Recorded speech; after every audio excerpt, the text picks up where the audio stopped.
Welcome to final classes 8 class. कैसे हैं आप सब? बेटा देखिए आपकी आपकी हिस्ट्री की बुक के अंदर आपके 3 सब्जेक्ट्स हैं, है ना। हिस्ट्री है, ज्योग्राफी एंड सिविक्स है। तो हिस्ट्री एंड ज्योग्राफी आपने कर लिया, सिविक्स हम करने जा रहे हैं। तो आपके सिविक्स का चैप्टर का नाम है the constitution and the need for laws, संविधान और कानूनों की आवश्यकता। तो चैप्टर स्टार्ट करते हैं। बेटा एक बात बताइए, अच्छा आपको क्या लगता है कि कानून की आवश्यकता है? कानून जरूरी है या नहीं है? देखिए जब आप लोग स्कूल आते हैं, अभी फिलहाल नहीं आ रहे हैं, लेकिन जब आप आते हैं तो स्कूल के अंदर कुछ रूल्स फॉलो करने पड़ते हैं आपको कि भाई 7 बजे का टाइम है, अगर तो आपको 7 बजे आना है। नहीं, अब टाइम पर नहीं आएंगे तो फिर आपको बाहर खड़ा रहने दिया जाएगा, है ना। आपको पनिशमेंट मिलेगी इस बात के लिए, ऐसा होता है ना। या 12:30 छुट्टी होती है तो आप 12:30 बजे ही घर जाएंगे। तो ये भी कुछ कानून है ना। तो ये जो कानून है ये भी तो हमें फॉलो करने पड़ रहे हैं, और ये फॉलो करने की ज़रूरत इसलिए है कि अगर आपको अलाउ कर दिया जाए ठीक है जब आपकी मर्जी आप तब आइए, तो कोई 7 बजे आ रहा है, कोई 10 बजे आ रहा है, कोई 12 बजे आ रहा है, वो कोई आ ही नहीं रहा। तो इसलिए जब एक छोटे से इंस्टीट्यूशन को चलाने के लिए हमें कानूनों की ज़रूरत है, रूल्स की ज़रूरत है, ठीक है। तो अब ये बताइए कि इतना बड़ा देश हमारा इंडिया, और इतने सारे लोग इसके अंदर रहते हैं, इतने डिफरेंट रिलीजन्स के हैं, डिफरेंट कास्ट के हैं, तो उनको सही तरीके से चलाने के लिए ये कैसे पॉसिबल है कि बिना कानून के वो चल पाएंगे सही तरीके से। तो इसलिए कानून जो है वो बहुत इंपॉर्टेंट है, ताकि सभी लोगों के साथ बराबर व्यवहार किया जा सके। अगर कोई गलती करे तो उसको सबको बराबर सज़ा मिल सके, और अगर कोई अच्छा काम करे तो उसको बराबर उसका इनाम भी मिल सके, ठीक है। तो देखिए चैप्टर स्टार्ट करते हैं अपना। इन ancient times society exercised control over its members in different ways. They would censor the person in the wrong or even punish him. Religion also played an important role in making the person behave himself. तो कह रहे हैं कि पुराने ज़माने यानी प्राचीन समय की बात है, यानी आप ये देख लीजिए कि ऐसा नहीं है कि कानून कोई नई चीज़ है कि अभी बनाना शुरू किए गए हैं और अभी जो उनको फॉलो किया जा रहा है। तो कानूनों की जो ज़रूरत है वो बहुत पुराने ज़माने से ही है। तो कह रहे हैं कि प्राचीन समय में भी जो समाज था वो अपने लोगों पर कंट्रोल करने के लिए बहुत सारे काम किया करता था, ठीक है। अगर उनको पता चल गया कि कोई काम गलत हुआ है तो बाकायदा उसको जो जिसने गलत काम किया उसको पनिशमेंट भी दी जाती थी। इसके अलावा धर्म का भी बहुत एक इम्पॉर्टेंट रोल था लोगों को समाज में रहने के काबिल बनाने के लिए, ठीक है। आगे देखिए, nowadays there are rules according to which a country is governed. These rules and principles which determine the governance of a country and give certain rights to its citizens and chart out their duties are known as the constitution of that country. कह रहे हैं कि आजकल के दिनों में बाकायदा जो है रूल्स बनाए जाते हैं जिसके थ्रू एक कंट्री को गवर्न किया जाता है, यानी एक कंट्री पर शासन किया जाता है, एक कंट्री का जो कि बागडोर संभाली जाती है, ठीक है। यही रूल्स से यही सिद्धांत जो है ये बताते हैं कि किस तरह एक कंट्री को चलाया जाना है, वहाँ के रहने वालों को क्या क्या राइट्स दिए जाने हैं और उनकी क्या क्या ड्यूटीज़ हैं। तो ये सब चीज़ें कहाँ पर लिखी होती हैं? ये सब चीज़ें कॉन्स्टिट्यूशन में लिखी होती हैं, कि इन सबको ही हम कॉन्स्टिट्यूशन कहते हैं उस कंट्री का। अब देखिए फर्स्ट हेडिंग आपकी constitution. The term constitution comes from a Latin term which means as important law. Now the term is used in a broader sense, signifying a codified and often written document that establishes the rules and principles of an autonomous political entity. तो अब क्या कह रहे हैं कि जो term constitution है ये एक कहाँ से आया है? ये लैटिन शब्द है ये। इसका मतलब पहले क्या हुआ करता था? इम्पॉर्टेंट लॉ यानी ज़रूरी कानून। लेकिन अब इस टर्म का जो इस्तेमाल है वो ज़रा ब्रॉडर वे में होने लगा है, यानी अब थोड़ा बड़ा इस्तेमाल होने लगा है इस वर्ड का। तो इसका अब सेंस क्या निकलता है कि इसके अंदर बाकायदा ये कोई रिटन डॉक्यूमेंट है जिसके अंदर कुछ कोड्स हैं, कुछ कोडिफाइड लैंग्वेज का इस्तेमाल किया गया है, और जो किस काम आता है? जो इस काम आता है कि वो लोगों पर शासन करवाया जा सके उसके थ्रू। प्लस वहाँ पर जो है कुछ प्रिंसिपल्स होते हैं, कुछ सिद्धांत होते हैं कि किस ज़रिए से आप लोगों पर शासन करेंगे, है ना। यानी किन चीज़ों को फॉलो करते हुए आप उन पर शासन करेंगे, और ये काम कौन करता है? ये कोई पॉलिटिकल एंटाइटी, पॉलिटिकल पार्टी करती है। In the context of a nation it refers specifically to a body of rules, regulations and provisions that defines the fundamental political principles and establishes the structure, procedures, powers, duties, etc. of a government. Almost all the independent countries in the world today, where democracy, monarchy or any other form of government exists, have its own constitution. तो कह रहे हैं कि अगर हम एक nation के context में बात करें, यानी अगर हम राष्ट्र के कॉन्टेक्स्ट में बात करें, तो स्पेसिफिकली इसका इस्तेमाल किया जाता है कि ये एक बॉडी ऑफ रूल्स है, यानी नियमों की एक बॉडी है। इसके अंदर रूल्स एंड रेगुलेशंस लिखे हुए हैं, बहुत सारे प्रावधान लिखे हुए हैं जो ये बताते हैं कि फंडामेंटल पॉलिटिकल प्रिंसिपल्स क्या हैं, यानी बेसिक जो राजनीतिक सिद्धांत हैं वो क्या हैं, और वो किस तरीके से कोई भी स्ट्रक्चर, कोई भी प्रोसीजर, कोई भी पावर जो है वो किस प्रोसीजर से गुजरते हुए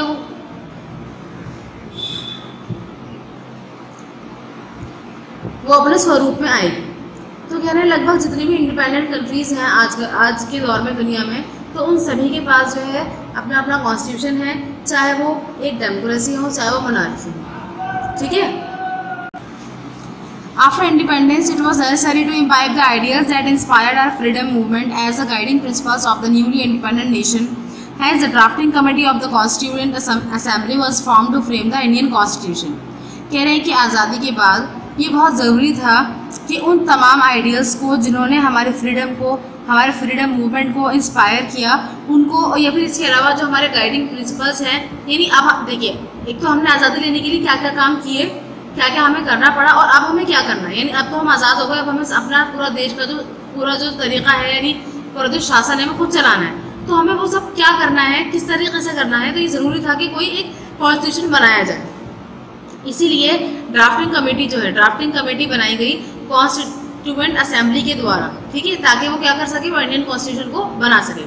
देखिए पहले कॉन्स्टिट्यूएंट असेंबली बनाई गई, उसके अंदर काफ़ी सारे मेंबर्स थे, उसमें फिर छोटी छोटी कमेटीज़ बनाई गई। तो ड्राफ्टिंग कमेटी का क्या काम था, ड्राफ्टिंग कमेटी के हिसाब से उन्होंने क्या करा, उन्होंने कॉन्स्टिट्यूशन को लिखने का काम करा। ठीक है, तो ये काम ड्राफ्टिंग कमेटी का था कि उनको कॉन्स्टिट्यूशन में क्या क्या लिखना है। तो दुनिया का सबसे बड़ा कॉन्स्टिट्यूशन जो है वो हमारा कॉन्स्टिट्यूशन है, प्लस हमारा कॉन्स्टिट्यूशन के अंदर हर देश की जो अच्छी अच्छी बातें हैं वो ली गई हैं। ऐसा नहीं है कि हमारा कॉन्स्टिट्यूशन सिर्फ उन लोगों ने लिख लिया, ड्राफ्टिंग कमेटी के लोगों ने, ऐसा नहीं है।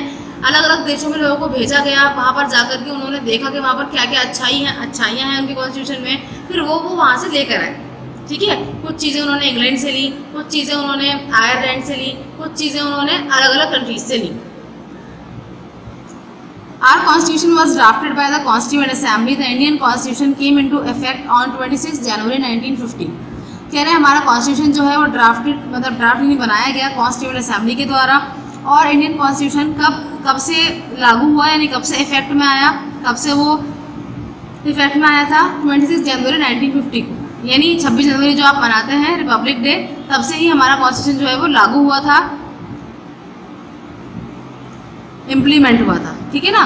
तो इससे पहले क्या हुआ, देखिए हम आज़ाद कब हुए थे, 1947 में, और हमारा जो कॉन्स्टिट्यूशन लागू हुआ वो कब हुआ, 1950 में। तो यानी लगभग ये 3 साल का जो अरसा रहा बीच में, तो तब तक हमने अंग्रेज़ी कानून जो बने हुए थे उन्हीं को ही फॉलो किया। ठीक है, उसके बाद जब 1950 में हमारा जब कानून बनकर तैयार हो गया, कॉन्स्टिट्यूशन तैयार हो गया, तब हमने उसको फॉलो करना स्टार्ट कर दिया। देखिए बेटा अगली हेडिंग है आपकी इंपॉर्टेंस ऑफ आवर कॉन्स्टिट्यूशन, यानी हमारे कॉन्स्टिट्यूशन की क्या इंपॉर्टेंस है, क्या अहमियत है। Our constitution contains valuable information regarding the structure, organs, duties and responsibilities of the government. तो कह रहे हैं कि हमारे कॉन्स्टिट्यूशन के अंदर क्या क्या लिखा हुआ है, उसके अंदर बहुत वैल्यूएबल इन्फॉर्मेशन है। किस बात को लेकर के कि स्ट्रक्चर ऑर्गन्स, यानी कोई भी ऑर्गन जो गवर्नमेंट का होगा या नॉन गवर्नमेंट भी हो, उसका स्ट्रक्चर किस तरह का होना चाहिए। यानी अगर हम गवर्नमेंट की बात करें तो यानी एक सेंट्रल गवर्नमेंट होगी, एक स्टेट गवर्नमेंट होगी, एक लोकल गवर्नमेंट होगी, यानी ये भी स्ट्रक्चर होगा एक तरीके का। या फिर किसी भी गवर्नमेंट ऑफिस की बात आप करें तो उसके अंदर भी कुछ इन्होंने चीज़ें जो है वो बता रखी है। जैसे आप गवर्नमेंट स्कूल की बात कर सकते हैं तो उसके अंदर क्या कहा है उन्होंने, भाई इतने बच्चे होने चाहिए, इतना टीचर स्टूडेंट रेशियो होना चाहिए, प्रिंसिपल होना चाहिए, और बेसिक फैसिलिटीज़ क्या क्या होनी चाहिए। तो इस तरीके की स्ट्रक्चर्स उन्होंने कॉन्स्टिट्यूशन में बता रखे हैं। प्लस इसके अलावा ड्यूटीज़ बताई हैं उन्होंने, यानी क्या कर्तव्य हैं और क्या क्या जिम्मेदारियाँ हैं सरकार की। तो ये सभी किस में लिखा हुआ है, कॉन्स्टिट्यूशन में लिखा हुआ है। Our constitution has system of checks and balances, this prevents the misuse of power vested in the government. कह रहे हैं हमारा जो कॉन्स्टिट्यूशन है उसके अंदर बाकायदा एक सिस्टम है हर चीज़ को चेक और बैलेंस करने का, ताकि इससे क्या हो, इससे किसी भी इंसान, कोई भी इंसान जो है वो पावर का मिसयूज़ ना करे, या कोई भी अगर सत्ता में है यानी कोई भी अगर गवर्नमेंट में है तो वो अपना कोई भी मिसयूज़ ना कर पाए। Because India has a diverse population, it is important to protect the rights of the minorities. Our constitution guarantees certain rights to protect the minorities against the oppression by the majority. तो कह रहे हैं अच्छा India जो है वो क्या है, वो एक डाइवर्स पॉपुलेशन वाला देश है, यानी यहाँ पर जो है बहुत ज़्यादा डिफरेंट टाइप के लोग रहते हैं, मुख्तलिफ मज़ाहिब के लोग रहते हैं। तो कोई भी इंसान किसी को ऑपरेस ना करे, दबा ना दे।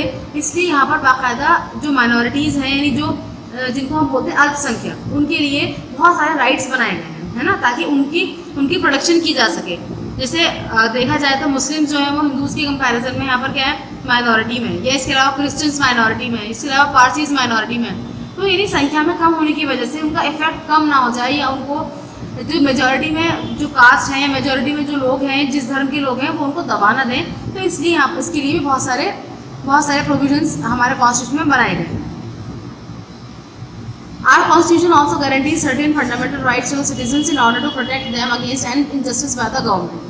कह रहे हैं हमारे संविधान जो है इस बात को की भी गारंटी देता है कि हमारे देश में रहने वाले हर इंसान को, ठीक है, यानी जब वो इस दुनिया में आया है तब से ही जो है फंडामेंटल राइट्स मिल जाते हैं बिना किसी के दिए, यानी कोई देता नहीं है उनको, बस वो खुद ब खुद ही मिल जाते हैं। और ये इसलिए दिए जाते हैं ताकि सरकार जो है वो उनके साथ कोई इंजस्टिस ना करे और उनकी जो है प्रोटेक्शन की जा सके सरकार से, ठीक है।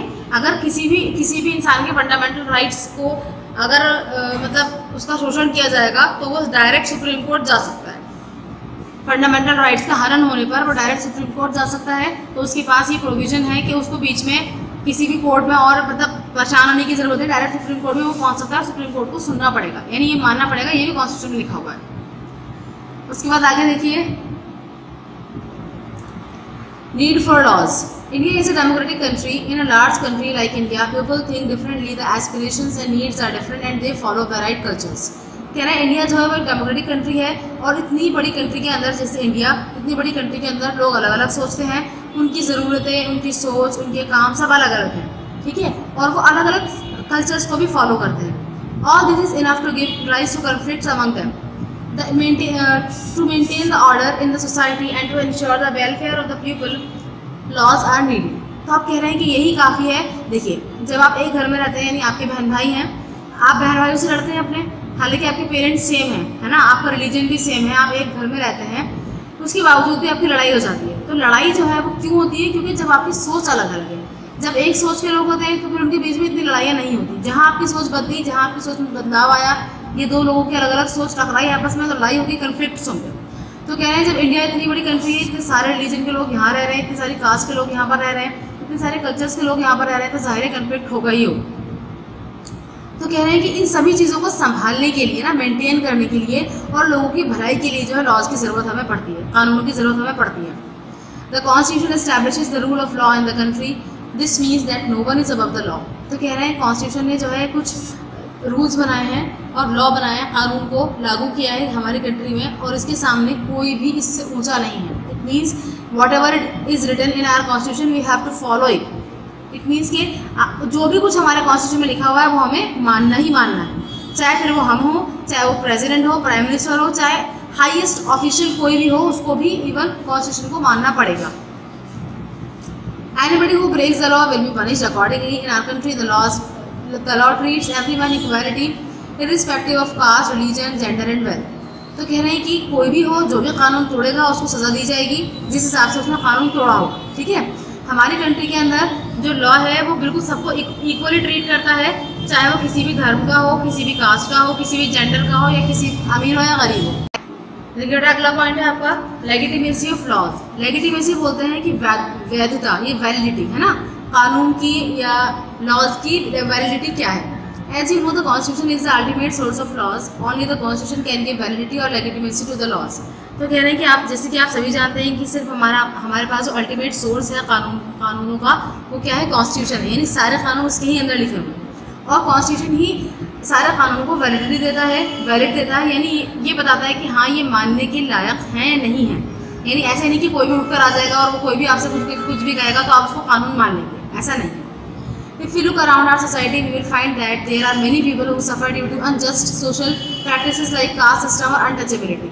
तो कह रहे हैं कि अगर आप अपने आसपास देखें, अपने सोसाइटी में देखें, तो आपको महसूस होगा कि बहुत सारे लोग जो है वो बहुत ज़्यादा परेशान हैं, बहुत ज़्यादा सफ़र कर रहे हैं, यानी बहुत ज़्यादा परेशान हैं किस चीज़ से?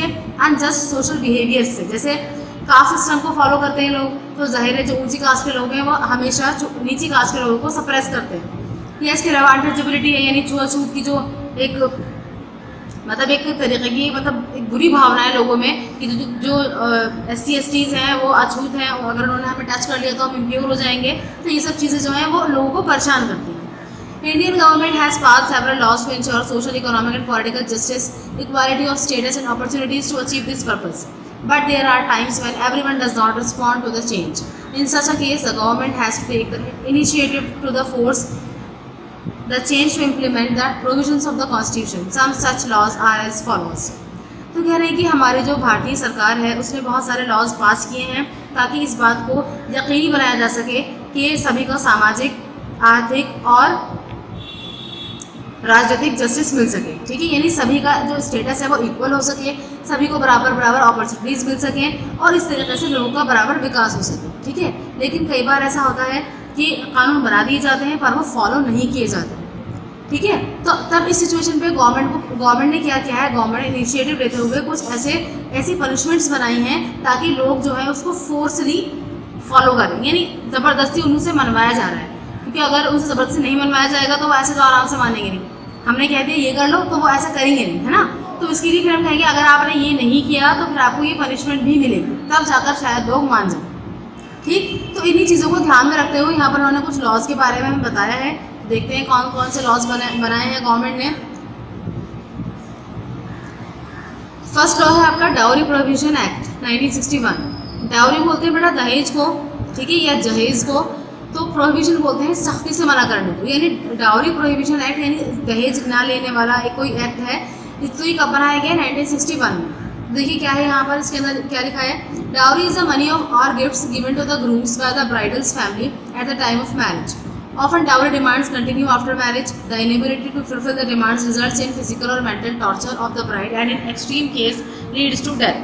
कह रहे हैं डाउरी क्या होता है, डाउरी जो है वो पैसा या वो गिफ्ट्स होते हैं जो कि दूल्हे को दिए जाते हैं जब शादी होती है ना, यानी जब दूल्हा दुल्हन की शादी होती है तो दुल्हन की तरफ से दूल्हे को जो गिफ्ट्स या पैसे वगैरह दिए जाते हैं उसको डाउरी कहा जाता है। अक्सर जो है डाउरी यानी दहेज की डिमांड है वो कंटिन्यू चलती रहती है, यानी एक बार दे दिया तो उससे उनका पेट नहीं भरता और उसके बाद वो बार बार मांगते रहते हैं। अगर दुल्हन की फैमिली वाले मना कर दें या वो इस काबिल ना हो कि वो दे सकते हों तो बाकायदा दुल्हन को यानी लड़की को फिजिकली और मेंटली टॉर्चर किया जाता है।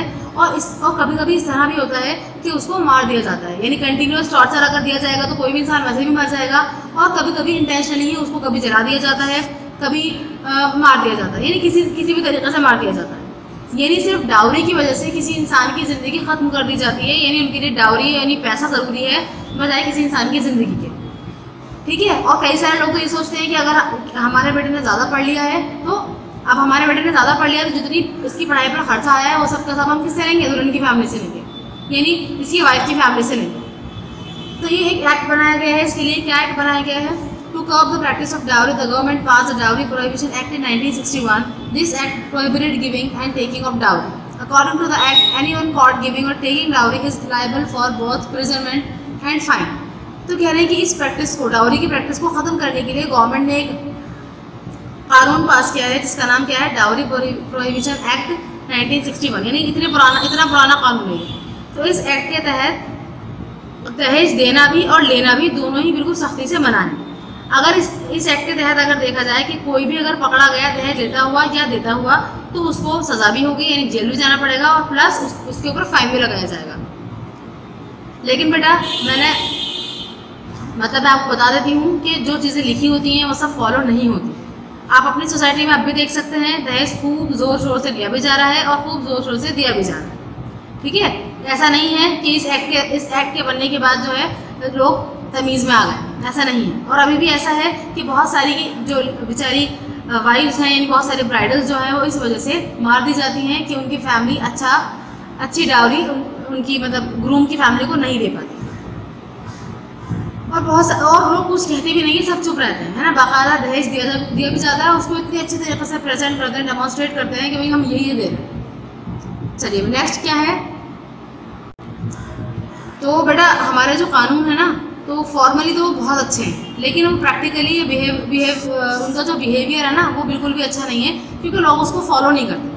अगर हम बिहेवियरिस्टिक सोच से देखें तो फिर अगर लोग उसको फॉलो कर रहे हैं तो बहुत अच्छी बात है, पर लोग फॉलो नहीं कर रहे हैं, देखने के लिए तो बहुत अच्छी बातें लिखी हुई हैं। अगला देखिए, indecent presentation of women prohibition act 1986।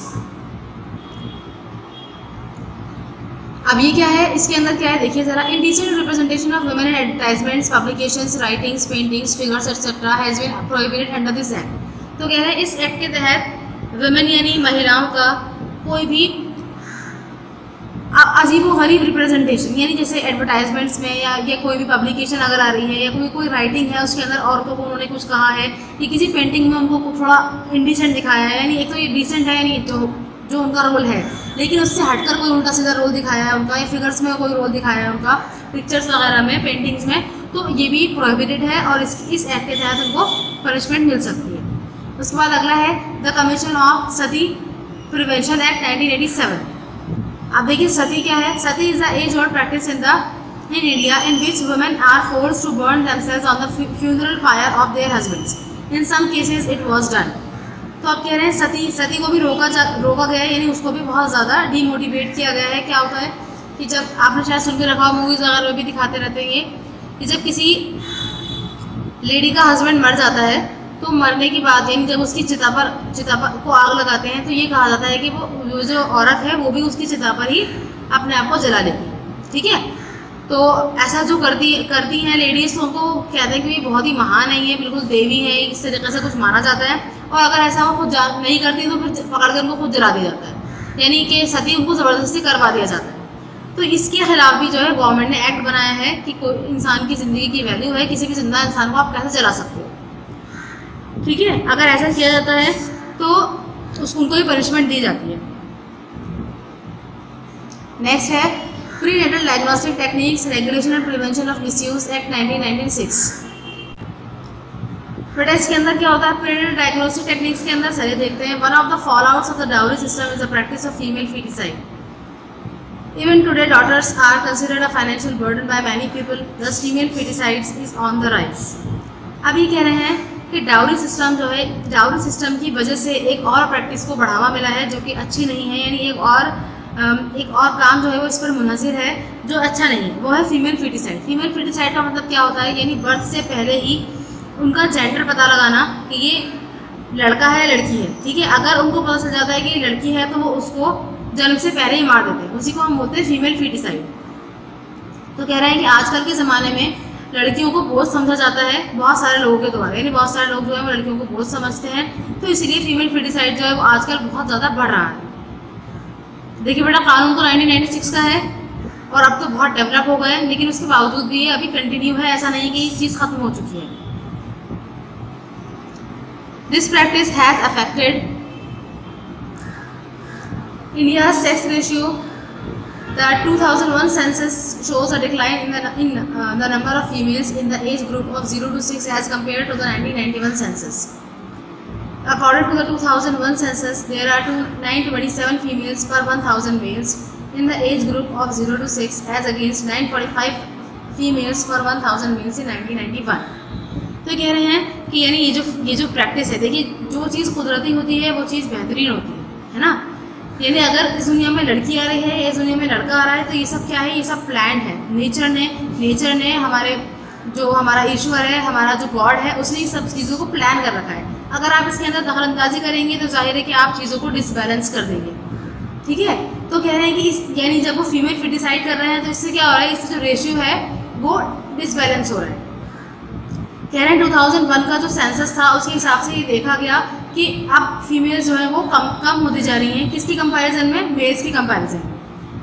तो 2001 में कितनी फीमेल्स थी, 927 फीमेल्स थी और 1000 मेल्स थे 0 to 6 एज ग्रुप के। ठीक है, और जबकि 1991 में 945 फीमेल्स थी और 1000 मेल्स थे, मतलब रेशियो के हिसाब से अगर देखा जाए तो यानी जितना हम आगे बढ़ रहे हैं उतना ही पीछे जाते जा रहे हैं। चलिए आगे देखते हैं। To curb the practice of female feticide, the government has passed the Prenatal Diagnostic Techniques Regulation and Prevention of Misuse Act (PNDT) Act in 1994. It was brought into effect from 1 January 1996. The PNDT Act prohibits the determination and disclosure of the sex of the fetus. It also prohibits any advertisement of prenatal sex determination. Any violation of the PNDT Act can result in imprisonment and fine. तो आप कह रहे हैं curve the practice मतलब इस practice को ख़त्म करने के लिए, यानी फीमेल फीटिसाइड की जो एक प्रैक्टिस है, यानी जो चीज़ चलती आ रही है, इसको ख़त्म करने के लिए गवर्नमेंट ने एक एक्ट बनाया है, एक रूल बनाया है, जिसका नाम क्या है, prenatal diagnostic techniques regulation and prevention of misuse act. इसके थ्रू ये कब बनाया गया था, 1994 में, ठीक है। कब से लागू किया गया ये, 1996 से, यानी 2 साल बाद इसको हमने ये इम्प्लीमेंट हुआ है। ज़रूरी नहीं कि जब ये बने तभी कोई चीज़ लागू हो जाए, 10-10 साल लग जाते हैं, ठीक है ना। रूल्स लागू होने में, एक्ट लागू होने में 10-10 साल लग जाते हैं। तो अब इस एक्ट के तहत क्या है कि बर्थ से पहले किसी भी फीटस का सेक्स डिटर्मिनेशन नहीं होगा, यानी ये नहीं बताया जाएगा कि ये लड़का है या लड़की है। और अगर ऐसा कोई भी करता है या ऐसा कोई एडवर्टाइजमेंट वगैरह देता है तो बिल्कुल भी सख्ती से उसको मना किया जाएगा। अगर वो पकड़ा गया तो उसे पनिशमेंट भी मिलेगी, पेरेंट्स को भी मिलेगी अगर पेरेंट्स ऐसा कर रहे हैं, और साथ साथ उसको जेल जाना पड़ेगा और फाइन भी देनी पड़ेगी। यानी जो ये काम कर रहा है वो भी, और पेरेंट्स भी साथ में, जो भी इन्वॉल्व होगा उन सबको ही इस तरीके से पनिशमेंट मिलेगी, ठीक है। तो बेटा देखिए, ये आपका चैप्टर मैंने आज हम यहीं तक करेंगे। आई होप आपको यहाँ तक समझ में आया होगा। बाकी जो रहता है वो हम नेक्स्ट क्लास में कंटिन्यू करेंगे। अब आपको काम क्या करना है, ये जो ग्लॉसरी के अंदर यहाँ पर वर्ड्स दे रखे हैं ये आपको लिखने हैं अपनी कॉपी में सिविक्स की, और इसके अलावा जो इसका अदर वर्क है वो आपको बुक में ही ढूंढ कर फिल करना है। मैं आपको चेक करवाऊंगी वो जब हम चैप्टर कंप्लीट कर लेंगे, ठीक है। फिलहाल आप फिल कर लीजिएगा क्योंकि आधे से ज़्यादा लगभग हमारा चैप्टर हो चुका है, थोड़ा ही बचा है। इंशाल्लाह हम नेक्स्ट क्लास में कंटिन्यू करेंगे। तो thank you, thanks for watching, अल्लाह हाफिज़।